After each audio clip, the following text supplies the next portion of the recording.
Cyclone Gabrielle is the most significant weather event New Zealand has seen this century.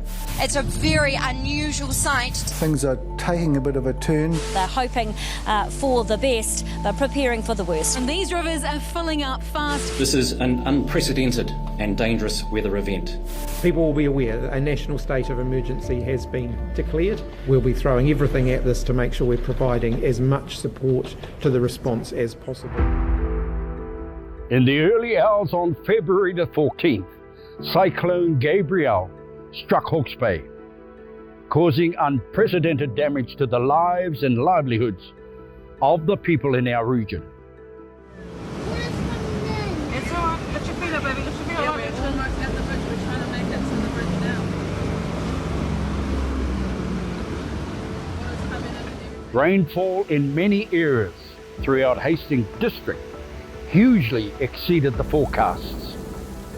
In some areas by 250 mils. The wind was so intense it downed huge trees, while the floodwaters devastated homes, businesses, vital roads and infrastructure. Watch your feet, mate, there's bridges go, watch your feet. Most of Hastings and Napier were without power, internet and mobile communications, and access to many of Hastings' rural areas was completely impossible, as hundreds of kilometres of bridges and roads were damaged. Lives and homes were lost.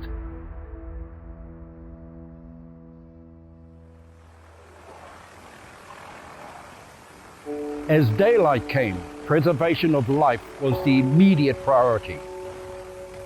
Thousands of people were evacuated, and the list of loved ones who couldn't be contacted started to grow.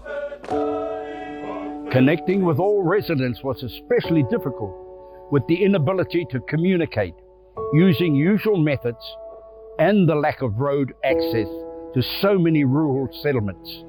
In other parts of the region, the water raged, devastating parts of our Heretonga Plains and obliterating crops, orchards and vineyards, and in some cases, livestock and farm animals.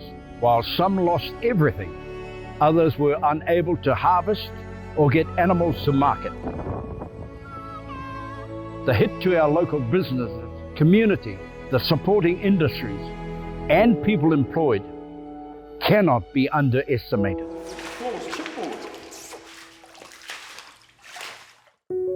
The response was underway from the very first moments, made up of teams from a huge range of organisations, working together under the banner of civil defence.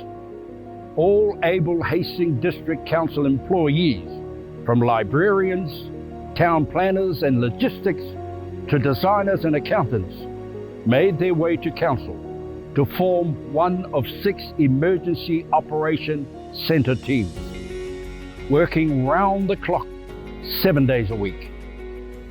The welfare team supported those who were displaced and connecting people to vital support services.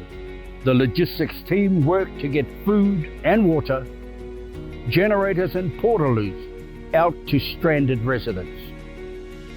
The intelligence team collected data to support search and rescue and to assess roading and connectivity. The public information team focused on getting answers to questions and updates to the community. The planning team began assessing the damage and prioritizing response efforts, working from the sky and down on the ground. And the response team, supporting all the teams to get on the ground. Nearly 1,000 people divided into 100 teams mobilized to begin the mammoth task of assessing and repairing roads. Where do you want it? Some worked on clearing slips and trees, while others developed temporary river crossings or carried out bridge assessments and design.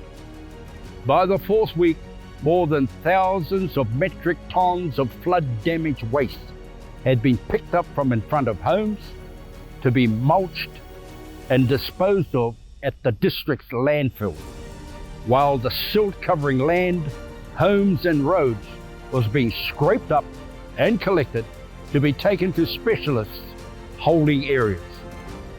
Communities rose to the challenge, supporting each other to stand up. Community hubs, which would become the contact point for deliveries of essentials, the place to get information and to see the health and well-being specialists and advisors flowing in to support them. It has been humbling and a source of strength to witness the community pull together to provide food, donate blankets, clothes, and essential items. The month-long emergency response phase was over at the start of week 5, but the cleanup and recovery had just begun. Gabrielle changed the lives of many of our people, and most of us will know someone who was significantly impacted. The road ahead is long, and we all need to work together to build our region back. As a council, we are committed to healing, restoring, and rebuilding our region to be better than ever. We are in this together, shoulder to shoulder. Puka hiwi ki te puka hiwi. Kia kaha, Hastings.